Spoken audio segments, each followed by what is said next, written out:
Ayan mga idol, welcome back ulit sa ating munting channel. Ito nga palang kusinero ng barangay. Ayan mga idol, so napagawi po tayo ng Quiapo dahil mayroon po tayong binili na gamit. So hindi po ako pumunta rito para i-vlog ang viral na ito. Itong juice na organic na lagi nating napapanood sa ating mga YouTube channel mga idol.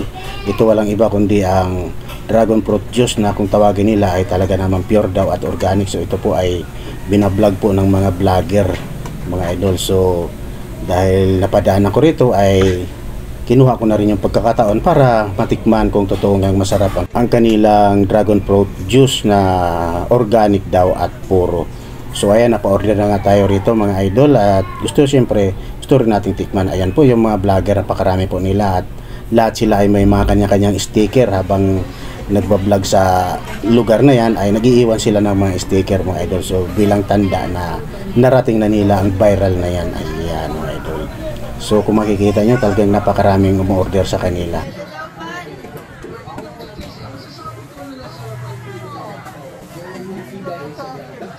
So ayan na nga idol at medyo napatikim nga tayo sa kanilang organic dragon fruit juice. So ayan at okay naman talagang totoo naman talagang masarap. Ayan. So ayan, sa may Quiapo Church lang po ito at dito lang po sa may bandang gilid, dito po sila matatagpuan mga lods. Ang kanilang viral na juice talaga namang pinipilahan, napakaraming tao, grabe.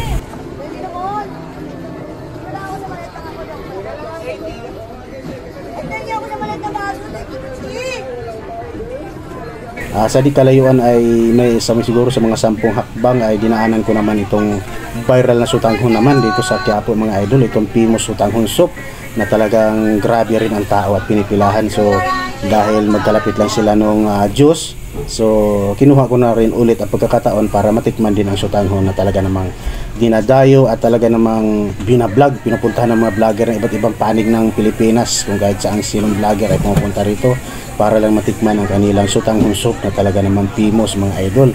Ayan, so kung makikita nyo, ito ang banner ng ating idol na si Tikim TV. Talaga namang napakalaki ng banner ng kanyang dinala rito. Talagang nilagay rito, siya bukod tanging pinakamalaking banner na nailagay niya rito sa sutanghon famous ng Quiapo City. Ayan mga idol, maraming salamat puli sa inyong lahat.